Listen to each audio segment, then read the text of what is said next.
Good morning dear students. Business studies में third chapter हमारा चल रहा था और उसमें हम इंडियन इकोनॉमी, जिसमें हम पब्लिक सेक्टर और प्राइवेट सेक्टर के बारे में डिस्कशन हम कर रहे थे। ठीक है, पब्लिक सेक्टर और प्राइवेट सेक्टर को हमने डिस्कस कर लिया था। पब्लिक सेक्टर वो ऑर्गेनाइजेशन या इंस्टीट्यूशंस हैं जिनका मैनेजमेंट, फाइनेंस और कंट्रोल तीनों गवर्नमेंट के पास है। ठीक है, चाहे वो पार्टली हो या होली पूरी तरीके से हो। गवर्नमेंट या तो सेंट्रल गवर्नमेंट हो सकती है, स्टेट गवर्नमेंट, दोनों में से कोई भी हो सकती है। प्राइवेट सेक्टर वो सेक्टर है जिसमें मैनेजमेंट, फाइनेंस और कंट्रोल प्राइवेट इंडिविजुअल्स के पास होता है, यानी एक प्राइवेट आदमी के पास होता है।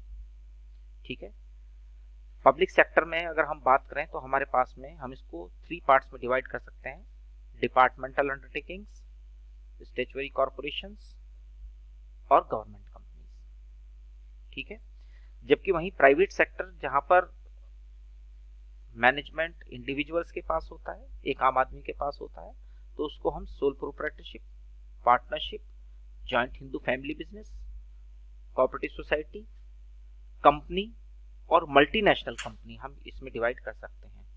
देन फर्दर कंपनी को हम पब्लिक लिमिटेड और प्राइवेट लिमिटेड में हम डिवाइड कर सकते हैं। इसको हमने अपने पिछले चैप्टर में भी पढ़ लिया था, लेकिन हमें एक बार यहाँ पर और फिर से पढ़ने का थोड़ा सा मौका लगेगा। हम ये सब तो डिस्कस कर चुके हैं, तो इस चैप्टर में हम पब्लिक सेक्टर के ये तीनों स्टेजेस और प्राइवेट सेक्टर में मल्टीनेशनल कंपनी को हम पढ़ेंगे। ये हमारा भी बाकी है, तो ये हम इस चैप्टर में देखेंगे। तो आइए देखते हैं डिपार्टमेंटल अंडरटेकिंग्स क्या हैं। सबसे पहले हम डिपार्टमेंटल अंडरटेकिंग्स की बात करें जो गवर्नमेंट सेक्टर में आता है। ये तीनों ही गवर्नमेंट सेक्टर में आते हैं। ठीक है, departmental undertakings, statutory corporations and government company. तो पहले देखें डिपार्टमेंटल अंडरटेकिंग्स क्या है। This is the oldest and most traditional form of organizing public enterprises. These enterprises are established as departments of the ministry and are considered the part or extension of the ministry itself. ये India के सबसे पुराने departments हैं, old departments में से गिना जाता है, कहा जाता है, कंसीडर किया जाता है। ये या तो किसी मिनिस्ट्री का डिपार्टमेंट होता है या किसी मिनिस्ट्री के किसी डिपार्टमेंट को एक्सटेंड कर दिया जाता है। The government functions through these departments and these activities performed by them are an integral part of the functioning of the government. ये ऐसे जो डिपार्टमेंट्स हैं, इनके जो फंक्शंस हैं वो ऐसे ही समझिए जैसे गवर्नमेंट के फंक्शंस हैं, यानी कि ये जो भी काम करेंगे ये गवर्नमेंट के बिहाफ पर काम करेंगे। They have not been constituted as autonomous or independent institutions. As such are not independent legal entities. इनको काम करने की स्वायत्ता नहीं होती, यानी अपनी तरीके से काम नहीं कर सकते। गवर्नमेंट के जो भी ऑर्डर्स होंगे इनको पूरी तरीके से फॉलो करना होगा। ये ऑटोनॉमस नहीं है। ऑटोनॉमस मतलब जिनको खुद भी पावर्स होती हैं, ऐसी इनको कोई पावर नहीं मिली हुई है। और ना ये इंडिपेंडेंट इंस्टीट्यूशंस हैं कि नहीं भी ठीक है, फ्री हैं, आप अपने तरीके से काम करते रहिए। तो ये इस तरह के डिपार्टमेंट्स नहीं है। ये क्या है? ये मिनिस्ट्री को एक्सटेंड किए हुए डिपार्टमेंट्स हैं। ठीक है, they act through the officers of the government and its employees are government employees. In departments को गवर्नमेंट के ऑफिसर चलाते हैं। ठीक है, और उनके जो एम्प्लॉइज होते हैं उनको हम गवर्नमेंट एम्प्लॉइज कहते हैं। वो गवर्नमेंट यानी सरकारी एम्प्लॉय होते हैं। These undertakings may be under the central और स्टेट गवर्नमेंट। ये जो डिपार्टमेंटल अंडरटेकिंग्स हैं वो या तो सेंट्रल गवर्नमेंट के अंडर में होंगे या स्टेट गवर्नमेंट के अंडर में होंगे। The rules of the central और स्टेट गवर्नमेंट आर एप्लीकेबल। ये जो भी रूल्स सेंट्रल गवर्नमेंट या स्टेट गवर्नमेंट बनाएगी, अगर वो डिपार्टमेंटल अंडरटेकिंग सेंट्रल गवर्नमेंट का है तो सेंट्रल गवर्नमेंट के रूल्स फॉलो होंगे, और अगर स्टेट गवर्नमेंट का है तो स्टेट गवर्नमेंट के रूल्स फॉलो होंगे। अब इसमें हम एग्जाम्पल देखेंगे। Example of these undertakings are railways and post and telegraph department. आपने देखा होगा, ये देखिए रेलवे मिनिस्ट्री होती है, तो या तो हमने पहले ही आपको बताया अभी ऊपर कि या तो वो मिनिस्ट्री होगी या मिनिस्ट्री को एक्सटेंड किया होगा किसी डिपार्टमेंट से, जैसे रेलवे मिनिस्ट्री है, पोस्टेज एंड टेलीग्राफ डिपार्टमेंट है, कम्युनिकेशन डिपार्टमेंट का, तो ये गवर्नमेंट के डिपार्टमेंट हैं, इनको हम डिपार्टमेंटल अंडरटेकिंग्स कहेंगे।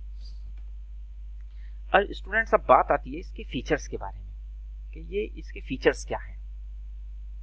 ठीक है, number 1, the funding of these enterprises come directly from the government treasury. सबसे खास बात यह है कि इन डिपार्टमेंट्स को जो पैसे आते हैं वो सीधे गवर्नमेंट से आते हैं, ये इसकी एक खास बात है, ये इसको पहचानने का एक तरीका है। They are subject to accounting and audit control applicable by to the other government activities. इनके जितने भी अकाउंट्स हैं उनको ऑडिट कराना होगा, ऑडिट मतलब जांच कराई जाएगी गवर्नमेंट से, ये भी एक खास बात है कि ऐसे जितने भी डिपार्टमेंट्स होते हैं उनकी सरकारी ऑडिट होता है, यानी सरकारी जांच होती है उनके अकाउंट्स की। The employees of the enterprises are government servant.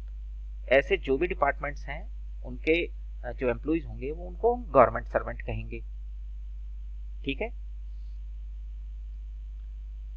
और इनके जो हेड होंगे, जो डिपार्टमेंट्स के हेड होते हैं वो कौन होते हैं? आईएएस। जो ऑफिसर्स होते हैं, सीनियर मोस्ट ऑफिसर्स जो होते हैं वो आईएएस होते हैं, जो किसी भी मिनिस्ट्री से ट्रांसफर होकर के वो इस डिपार्टमेंट को ज्वाइन कर सकते हैं। यानी कोई भी मिनिस्ट्री सरकार किसी भी मिनिस्ट्री से हटा के किसी दूसरी मिनिस्ट्री में भी लगा सकती है, यानी जो कहने का मतलब है जो इनके ऑफिसर्स हैं वो आईएएस होते हैं। The next, it is generally considered to be the major subdivision of the government department. It is subject to direct control of the ministry. ये इनकी एक खास बात और है कि या तो वो मिनिस्ट्री है या मिनिस्ट्री के कोई बड़े डिपार्टमेंट होते हैं और सीधे वो मिनिस्ट्री के कंट्रोल में होते हैं। They are accountable to the ministry since their management is directly under the concerned ministry.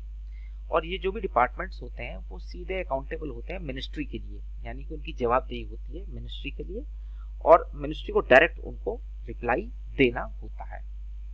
ठीक है, कोई भी एक्टिविटी है तो उनको तुरंत रिपोर्ट करना होता है। तो स्टूडेंट्स आज की वीडियो में हमने देखा कि ये डिपार्टमेंटल अंडरटेकिंग्स क्या हैं, ठीक है, और उसके फीचर्स हमने देखे। अपनी नेक्स्ट वीडियो में हम आपको मेरिट्स एंड डिमेरिट्स के बारे में बताएंगे। ओके स्टूडेंट्स, आज के लिए बस इतना ही। Thank you.